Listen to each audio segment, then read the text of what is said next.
Okay, welcome everybody to another episode of Talking Teaching with Criminologists with me, John Shute at the University of Manchester, and my good colleague, Helen Nichols at the University of Hull. my good unmuted colleague, Helen Nichols at Hull. Thank you very much. And this week, we're going to be talking about a number of things, but we're going to be revisiting some ideas in recent podcasts about the teaching of statistics and quantitative methods. Experiences of doing that, experiences of doing it well, and how our approaches change over our careers. So this time I'm delighted to welcome Marty Chamberlain up at the University of Stirling. Hello, Marty. John, thanks for welcoming today. Hello, Helen. You're most welcome. Clearly a lot of involvement in the BSc's Learning and Teaching Network in the past as well. So we're delighted to have you here on our innovation of the podcast. Now, Marty, could you start us off by telling us just a little bit about yourself, your research, your teaching, and your sort of general sort of approach to teaching along the way? Yeah. So, obviously, I started off really as a critical criminologist, really doing research around tribunals and policy reform around the courts and the criminal justice system. And I started out doing ethnography in Liverpool prison and the magistrates and crown courts around Merseyside. So I started off with that ethnographic kind of feel to my research and only really started to develop an interest in the quantitative aspects of the social sciences as I started into my career first at Liverpool, and then obviously I moved to Loughborough after that. And I was at Southampton for a little while. Before moving to Swansea, and then obviously now I'm at Stirling at the moment. And I think the key thing for me is what the interest has always been is how we as criminologists package and see criminology and sell it, if that's the right way, through our teaching and research to like students, members of the public, policy and practice areas, and as well as advocating legislative reform. And that notion for me, therefore, of reflexivity and the public role of criminology has always been vital to trying to understand where research methods sit within the curriculum, not just quantitative methodologies, and how we integrate them across the curriculum. So I had a grant from the ESRC around the time that they were doing the big quantitative methods teaching centres around the UK. And I looked, that was when I was at Loughborough, and also led into when I was at Swansea as well, and really thinking about how we can repackage QM teaching, in particular, across the course, across the way that we are teaching criminology and, of course, sociology as well to students as they progress through. So that was really where my interest has started. And then from there, I naturally developed to become part of the LTN and everything. So I think that that's really been my way in. And I think my approach is really as well being influenced because I've done a lot of work around the tribunals processes that we have for professional regulation, and that obviously sit at the edges of the criminal justice system. And when I started out doing research, the large administrative data sets that we can now get access to for the police, for probation, for prisons and places like that were not available. That's only really happened in the last 5 or 6 years, really, when you look at the ADR UK and that approach. And my position then has always been to be quite critical of these large-scale administrative data and to reflect upon why are we using them and what we should use them in our teaching, in our research, and trying to maintain that delicate balance between being very critical, but at the same time finding out the importance of their role, because there's a lot you can tell about with these tribunals. For example, I found when I was doing it, and the students always like when you talk about, and we talk about teaching a lot in the podcast today, but I found that when I personalized what I was doing with that administrative data around, for example, criminal records and doctors, where I found that the doctors themselves were allowed to have a kind of total reintegration model compared to other occupations. And that was really highlighting the importance. Well, if we've got these administrative data sets, there's so much we can do for them, and there's so much we can bring to our teaching. So that's really my general orientation to that. But at the same time, trying not to fall into a kind of administrative criminology trap, trying to really how we sit as a as public-facing criminologists, where we actually what we're trying to do is enforce policy and practice change. But there's a limitation around the data sets, and I think we see that in general within criminology as it's developed over the last 2 or 3 decades, as it's moved away from legal and state definitions of crime to become more concerned with harm. And I think we see that within the way that we use these data sets as well, and we try and incorporate them with our teaching that tell us a lot more about the role of criminology itself, and that can become part of the teaching. And that's really interesting for students to look at the way that we construct knowledge and how we have to be part of this the system to be able to get access to that data as well. So I think that would say be my approach to it and the general orientation and background. Well, that's fascinating. Thanks very much. And it's nice to see that you start off in ethnography as well. I think, it's interesting over a career, isn't it? Some people specialize to one particular area and pursue that and perhaps innovate in a particular methodology. And others move and, I found myself becoming more interdisciplinary, more interested in a sort of plurality of their relationships. And that can be a challenge for teaching, to get across some of the similarities as well as the obvious differences as well. But I thought it was also interesting the way you talk about sort of bringing value and context and a critical mindset to administrative data sets as well. And I think that's super important. In a broad sense, I mean, would you say that your approach, in any sense, to teaching in the way you deliver it, or the values and principles that you hold dear, have changed when you're teaching methods over the years? I would say yes. I think they've changed quite a bit. I mean, very much in terms of the amount of content that was allowed. I mean, when I started out, QM was very much hatched onto a research module that was 2 semesters long, and if you were lucky, you would be getting half a semester. And one of the things that I've noticed, and I think this might lead into what we're discussing later around, the rise of AI and automation and large-scale data analysis within that, the things are more expanded, more. You now have dedicated QM teaching outside of research methods. You have all of that. But more importantly, I think my approach, and it's something that I've advocated, is not just to keep methods within the research methods module or the quants within the research methods module. I very much tried to pull it across the curriculum and embed it within policy and practice modules, and also the theoretical modules as well, and trying to get students to see how that all fits together and how the practice of research is central to what we do. And the reflexivity within that practice is essential for us to be able to take a stand back and be public criminologists. And I use that term in the broadest sense, in the sense that we're trying to inform, our students, members of society, government organisations, and legislative reformers around the problems that are very present in our lives that I think that students can relate to. So that's the key difference for me. I think it's QM and it's a success story, really, if you think about it, of the way that the methods teaching has developed in the UK. We've always talked about statistical anxiety being an issue. That's still very present.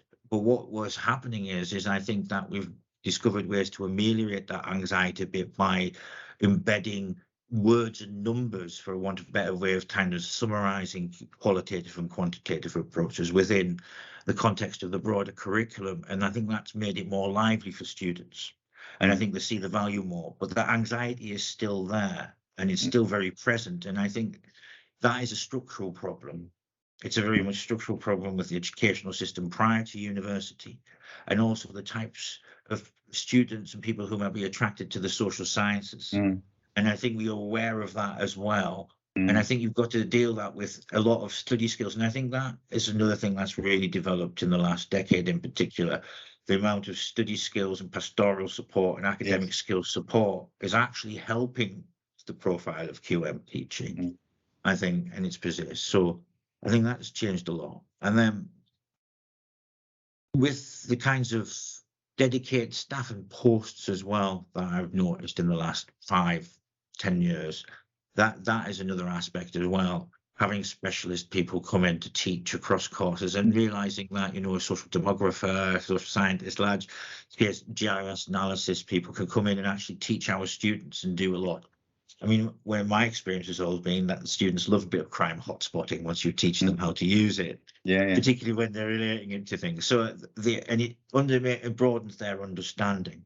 So I think there's a lot of success there, but at the same time, I think there's still a lot of challenges to the way that we teach students around it in terms of that modular approach and embedding, because you have to have a lot of support across the curriculum to really have a strong QM element.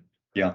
And I think the benchmark statements as well, the most recent ones, were a missed opportunity to really embed quant skills within the curriculum at a broader scale, looking at graduate employability as well. I mean, if you look at what they say around the types of things we should be teaching and to what level, that it's quite low compared to other kinds of courses. I'm speaking to psychology colleagues. They've said to me repeatedly the kinds of things that you're expecting your students maybe to do by third year with quant skills is the things that we have our students doing by the end of the first semester in first year. Yeah. And I think there's that to me says there's still a clear problem. See, if what we're trying to do is, as public facing, as public intellectuals, is really get to grips with this idea of how we can promote critical thinkers and graduates who are not just employable, but who are critical around society injustices and are looking at more progressive viewpoints, I think we perhaps are not servicing our students as well as we should do. In that sense, I still think we're very much behind Europe and the US and a lot of other countries in terms of making sure that our students have them numerical skills and see it as a vital part of the public intellectual role. I think that's right. There's a lot there that I would agree with, Marty, and I think that's a good point about expectations in the QAA, if I can say that with my Northeast accent. Yes. I honestly think it was very much. Sorry, I shouldn't interrupt, but I do think it was a missed opportunity because when you look at the level that it requires you to teach to, is still going to be a big gap, and that gap gets hit in an intense way when they get to PGT level and moving to PGR, and there's that anxiety keeps going through because we're not addressing it earlier on enough. I think that's right. I think the challenges as well of sort of vertical as well as horizontal integration within the curriculum, making sure that it's not too compartmentalized, and that, which I think can feed the sort of concerns and worries that students may have, that this is all about numbers, this is the only place I'm expected to engage with it. I have varying levels of confidence with that, and that sort of closing off of sort of a mindset. So, but I mean, you mentioned statistical anxiety, and we're talking about statistical self-efficacy. And it's that lovely publication you did in the Journal of Further and Higher Education, that evaluation of the long and short form of the stats course, in which you talk about this. And I think that's a nice article that we could append to this podcast, and also I think it's a good example of how we can get publishable quality outputs from our teaching. Yes, I don't think enough of us do, even though we spend a lot of time innovating and indeed using some quant scales to do that innovation. So there's a lot there. We might revisit some of those ideas. And thanks for that general sort of intro, Marta. That was great. If I can go to Helen now to ask a few more specific questions about your experience of teaching QM. Brilliant. Thank you. Thanks, John. I think one of the interesting things is kind of trying to unpack a little bit more the benefits of quants. And towards the end of that last section where you were answering John's previous question, you mentioned that this is really important for setting those kind of foundational skills for students who are going on to do PGT and in some cases PGR. But what about those students who are not going on to further study? What do you think, what are the benefits for those students in engaging in I suppose more upskilling in quantitative methods, and how do you bring them along with you? Because we've mentioned about those anxieties and fears when it comes to doing any kind of numerical analysis. So how do you bring students with you? How do you convince them that this is important for them and their development? I think engagement and actually relating what you're doing to their particular circumstances and their aspirations and what they would like to do. A lot of criminology students obviously want to go into careers around criminal justice and social justice. And the thing for me is always that you have to make it very clear around how students, when they're going through the course, what their aspirations are, and linking what you're teaching and how the role of numbers within that plays out. Particularly, for example, policing, patient social work, all prison service, all these occupations where our students go into. If you relate the teaching to that of methods, if you look at the data that's around these institutions, and you think about how criminologists and obviously voluntary organizations, advocacy groups are trying to hold these public institutions to account, these public institutions who are delivering essential services in criminal justice, how we can use their data and linking it up. Looking at what the ADR UK have released, and obviously there's training data sets and also teaching data sets coming out with that. I mean, we used to have the big one from the British Crime Survey, didn't we? But we've got now a rapid expanse. And I think when you engage with students with that and their career and what their aspirations are, I think that's when you actually start to bring them along with you rather than them seeing it as a chore. And also, I think there's a cultural thing you have to overcome. I think sometimes we package things to make it too easy, and actually working with numbers should be hard. It should be difficult sometimes to get your head around. It's difficult for me to get my head around. And one of the things that I always embed within my teaching when I'm with students is I talk about my journey. I started out doing this very qualitative piece of research in a prison, and I talk about that.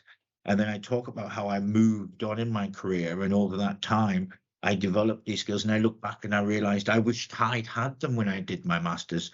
I wish that when I'd done my undergraduate, I'd engaged more with the quant side of things and how I had to catch up. And when they realize that there's somebody that they're listening to has actually had these same kind of anxiety around learning numbers as what they've had, and the strategies that I've used to try and overcome it, they kind of click onto that as well. So I think it's the relatability and the engagement are the key things with that, really, in terms of highlighting the benefits to them. And that's really interesting, because that's one of the kind of foundational principles of andragogy, is making learning relevant to the individual. That's kind of the difference between the pedagogic and andragogic approach. When you're dealing with adult learners, they need to see that this is actually relevant to me. This is not just something that is on a curriculum and therefore I'm being taught it because I know they have to teach me it. It's drawing out this is relevant to me because ... and actually being able to answer that question in a much more nuanced way beyond it's on the curriculum, so I have to learn it.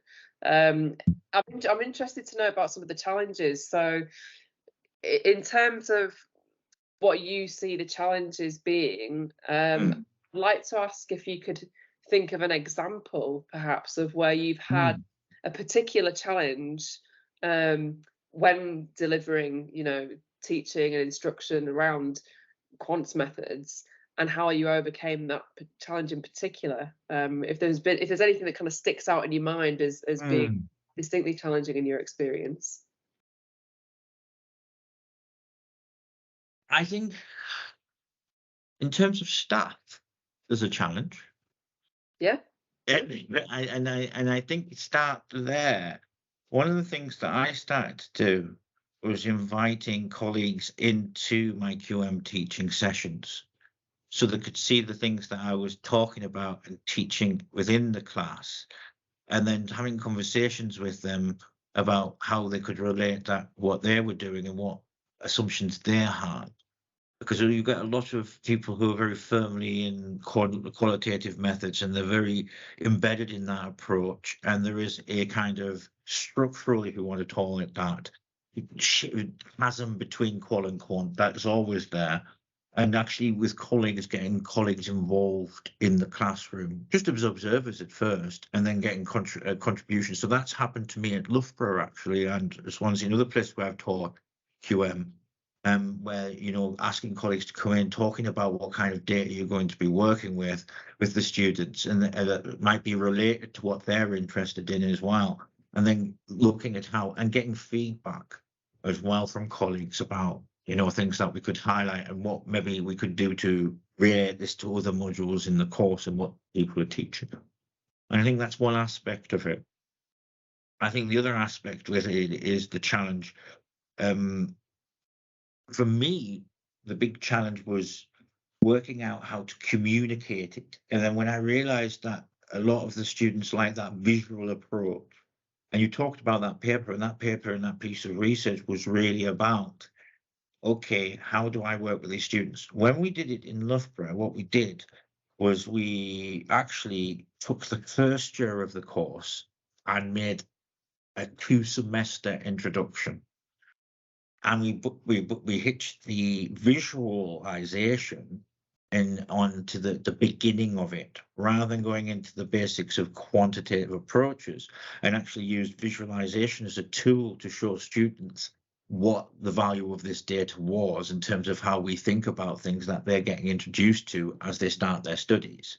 So and that was a challenge for a lot of students, because obviously they would come and say, well, we didn't expect to have this immediately. I didn't come here to do these kind of work. And actually working with the students and bringing them on board and partners was a key part of that project, and something that was a very big challenge to get them on board and in, and using visualization helped with that, the hotspot stuff, but and the GIS, and really relating it to their development as teachers, as students, as going along. So I think that was a challenge that I found really with staff and students, and getting them involved and enthusiastic. I was lucky because that research was done with 2 colleagues at Loughborough, and who were very enthusiastic. So I think that's part of it, is having a criminology team who is generally supportive and understands what you're trying to do and is prepared to experiment. And often we're not allowed to experiment on our curricula now for worry about what the student feedback would be. And I think that's another thing as well, that challenge that we face. I think the other big challenge was shifting to online teaching during the lockdown and having to rewrite everything for that in the main. You can't just give a didactic lesson, and actually using the value of technology and breakout rooms and online and ability to do that really helped, because you have to do it in small groups, to my mind, if you're pushing this agenda as well. So the lockdown was a challenge for that. And then I realized that actually it was an opportunity as well. And it would be really interesting to hear from other people about how their teaching of QM changed after the lockdown, if it's continued to change, as it were. And I think that's a big question that we don't know the answer to at the moment. There's not much published on that actually around the pedagogic changes that happened during the lockdown and how we addressed everything. We've kind of brushed that under a lot. And I would like to see us focus on that a lot more, and not just in the concept of research methods, but more in general as well. And, I think it's really interesting as well, the way that you saying that when it comes to the challenges, this is not just challenges with delivering to students. This is challenges in bringing everyone on board. So scholars in the broad sense, staff and students, not just students. And I think anybody who's ever taught quantitative methods will kind of empathise with that and know that it's challenging. So and I suppose with that in mind, John's actually going to ask you some more questions around pedagogic strategy. So I'll hand over to John before I start asking a potential question that overlaps with his. No worries. Thanks, Helen. You've already mentioned, Marty, a number of important principles here. I'm trying to get into a deep dive about what works for you in the teaching of staff and quantitative methods. So I think it does help, doesn't it, if you've got a good quality data set that has some sort of real world application. It does help. It's necessary for them to get in and have a sort of active learning approach where they're getting their hands dirty, so to speak.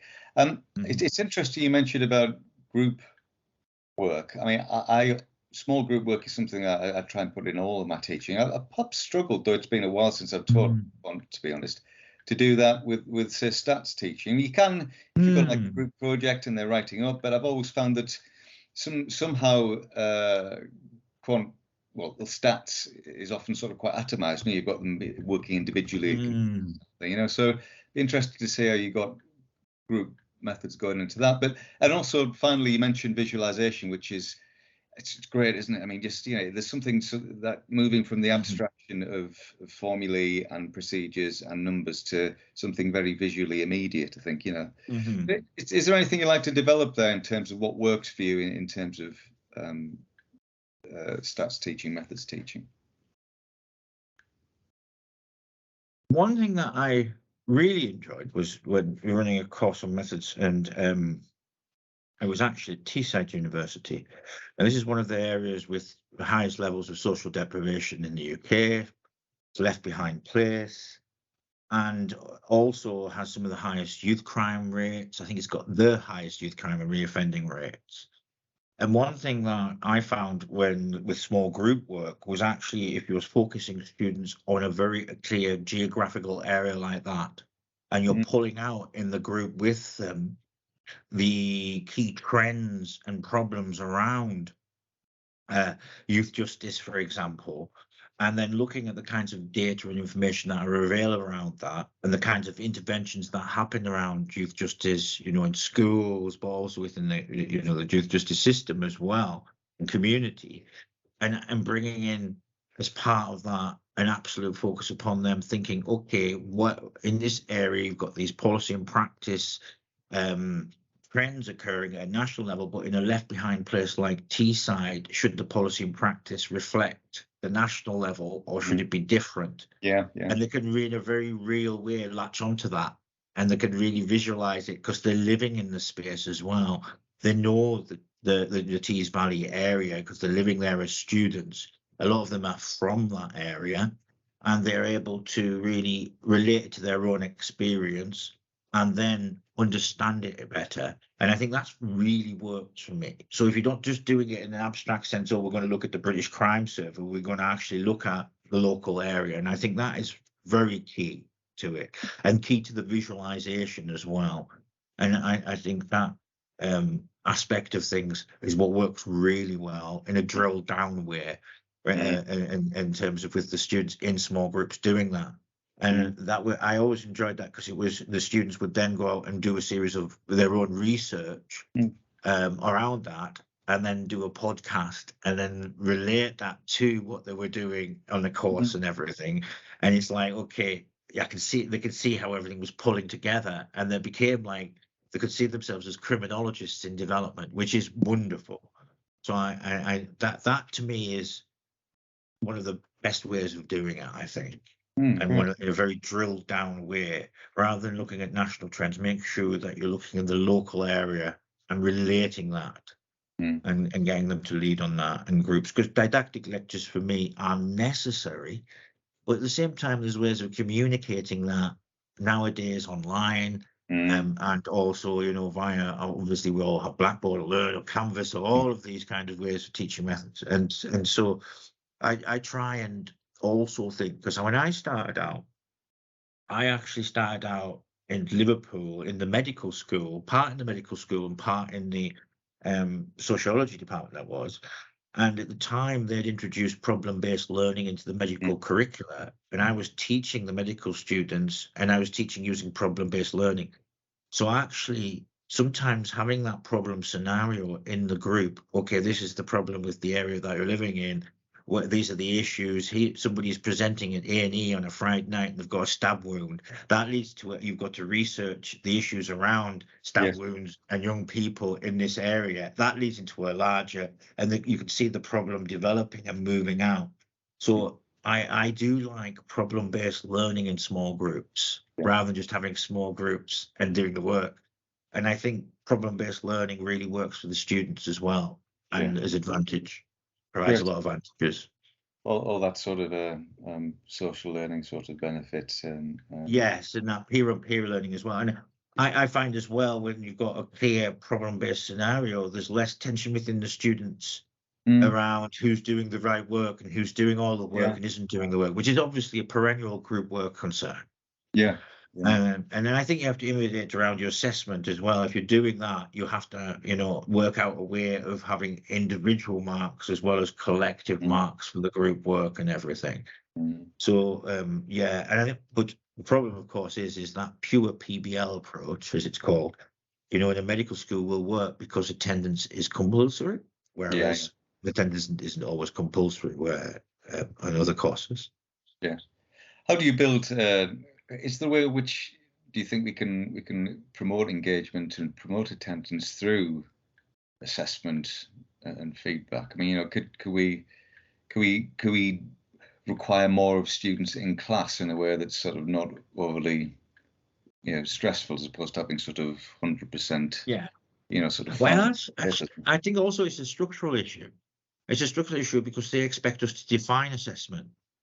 It's the same with dissertations, isn't there? There's a lot of anxiety around dissertation work, and that comes from the fact that they themselves, we're saying, well, you're in a position now where you can lead on this, define your own problem and do the research to solve it. And I think structurally, though, if we think about the way it started and the educational system they experience before they come into university, they expect us to be the experts and to give the answer. And there is a little bit of neoliberal community, consumerism and student performativity around that, I think. And I don't think there's a way that we can avoid that.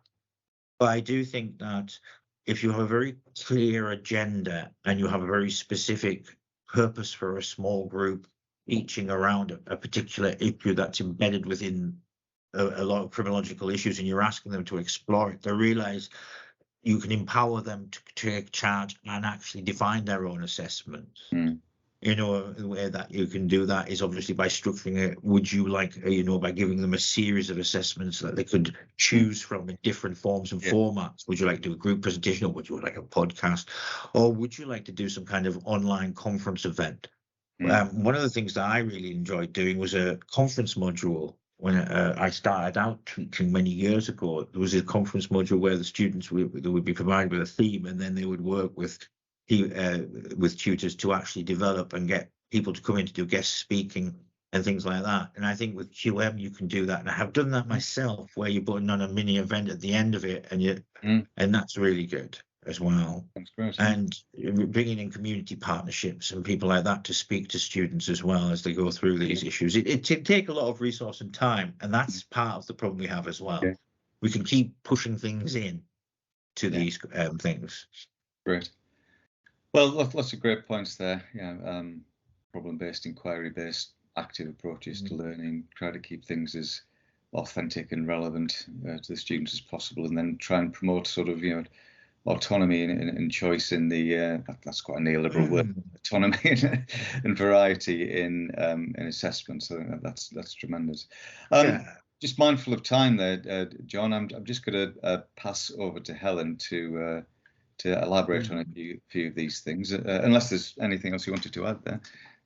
No, good. Thank you. So you mentioned authenticity, John. So that leads us on to questions around developments in AI, and something that I think a lot of us are talking about pretty frequently with our colleagues on various campuses, and really this raises an important question about whether the developments in artificial intelligence are posing any particular challenges for teaching stats, whether that's teaching delivery or assessment, or any particular kinds of activities within the entire modular experience. So are there any problems that AI is posing? Not for me. But then I'm old enough to remember when you started out. I'm saying that in a good way. I'm old enough to remember when you started out, you actually had to do the SPSS equations yourself. Now we teach them to press a button. I was taught to press a button, and there's nothing wrong with me. Exactly. And that's automation. isn't it? That's automation. That's algorithmic. Yeah, I suppose. Yeah, and so in the sense of that, when you think about, we're already doing it in that way. We are really shorthanding how to do these statistical approaches. We do not teach them the underlying mathematics. We're very surface in a way in terms of that.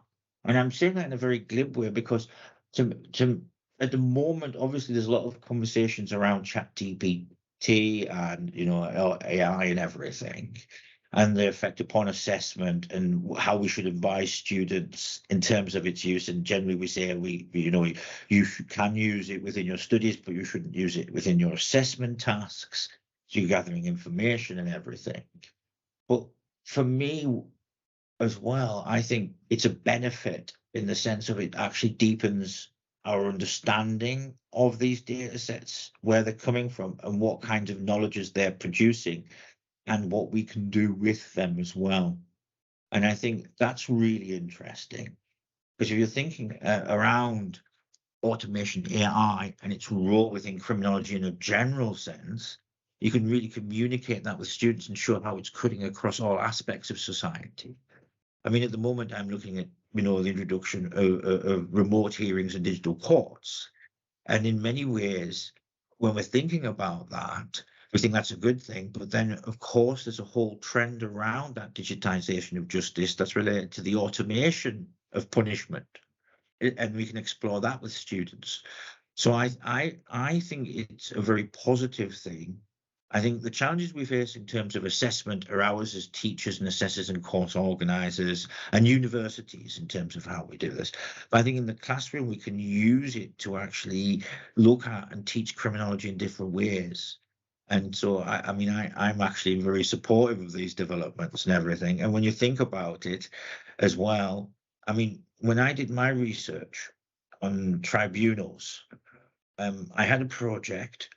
I had the grant to pay for this project. I held the first seminar and I asked these tribunal people, and it was about readiness for AI and automation within the tribunal processes and the use of data science on them.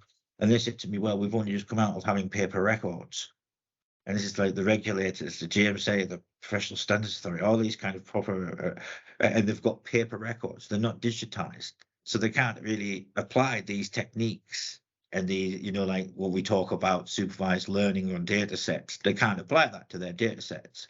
They're not ready. And in many ways, I think we're not ready, but we are in some ways when we're thinking about QM teaching and the value we could have.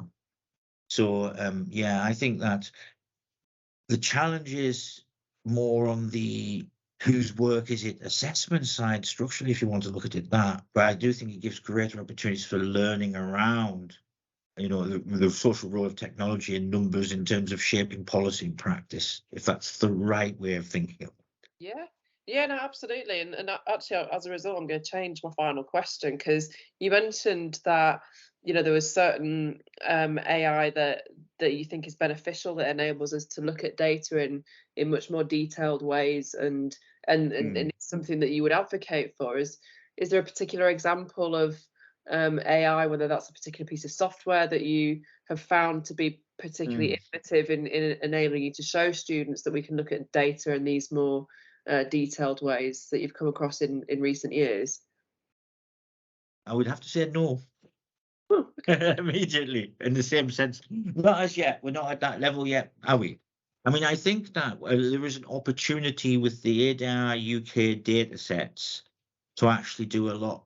If you look at what's been done in terms of what projects have been funded for that and the data sets that are available and everything, and the types of work that have been done on there, I don't think heavy advanced statistics have really been applied to these data in terms of a data science approach that you would find from our computer science colleagues. These haven't been applied to these data sets. And I think that is the skills gap that we have at the moment. And I think also that we have to think about what are we trying to achieve here with using this administrative data as a critical criminologist, and thinking about the role of AI and more automation within teaching and everything. So I haven't found anything else yet, and I would love if anybody was listening to the podcast to shove something my way, to be honest. I have been looking, but I haven't found anything.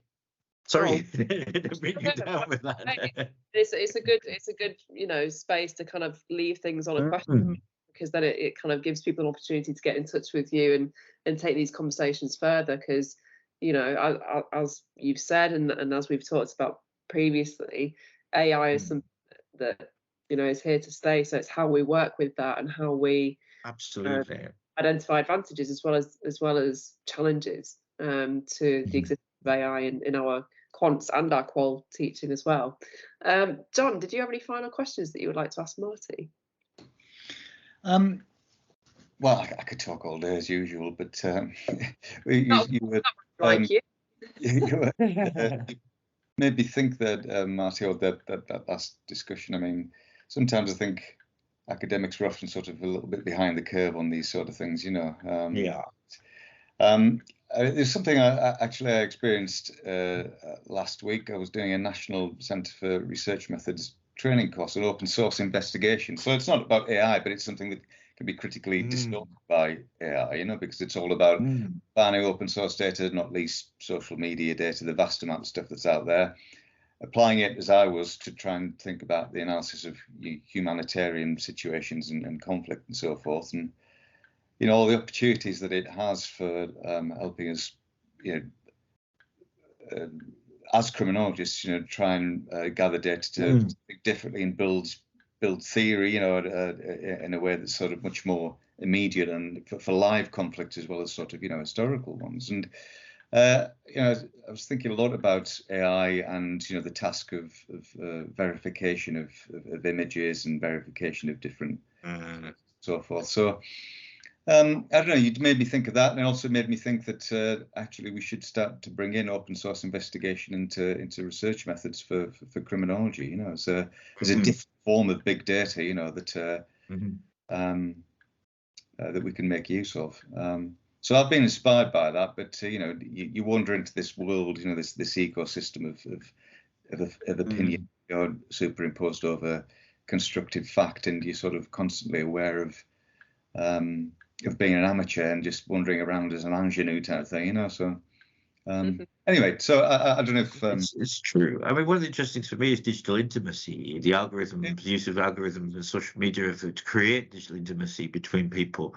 And I think that is something that's really interesting. You can bring into QM as well. If you're looking at social media responses to large-scale events and issues, and looking at the use of the algorithms, for example, around TikTok, Twitter, and places like that, when these social events occur, you can do a lot with students with that. I found that very useful, particularly in the last couple of years as my teaching has developed in general. And I think digital intimacy as well, to me, is a key phrase that I would use, because if you're thinking about it, we are all kind of digital natives in many ways already, and our students certainly are. And I learn from the students a lot. I mean, I've used TikTok in my teaching in that sense of looking at big scale events and then looking at the trends around that, and then trying to drill down into the qualitative stories, if you want to view it that way, that you can get through people's responses to posts and things.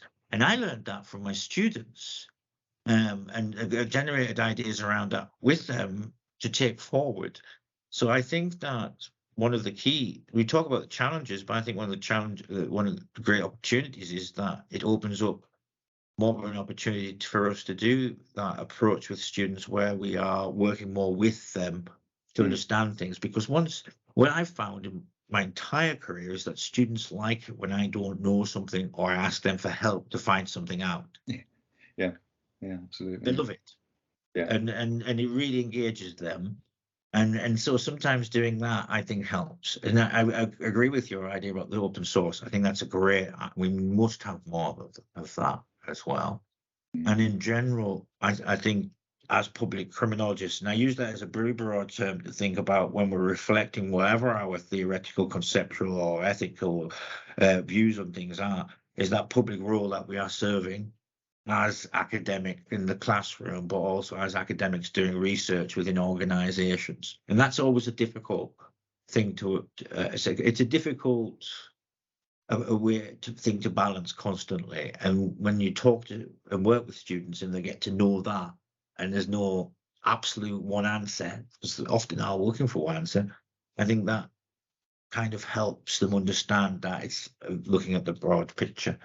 So yeah, I very much agree with you, John. I think that was a long-winded way of saying I very much agree with you. No worries, that's great. Well, thanks ever so much. I'm sure there is something in AI and machine learning that I know I have used and could use and probably do use, but everything is just suddenly gone from my mind. So I'll probably come back to you and say, wait a second, does this? I might send you an email after the podcast, actually. Drop me an email.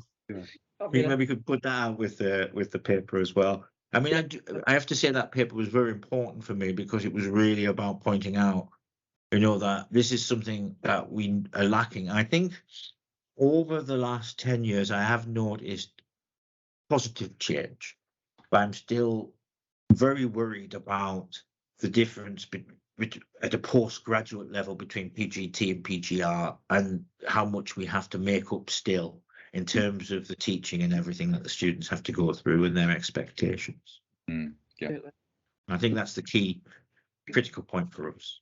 That's right. Yeah. Well, that's a nice place to leave it then, Marty. Lots of really rich ideas and bits of advice and a really enjoyable podcast. So thanks very much for your time. Thank you.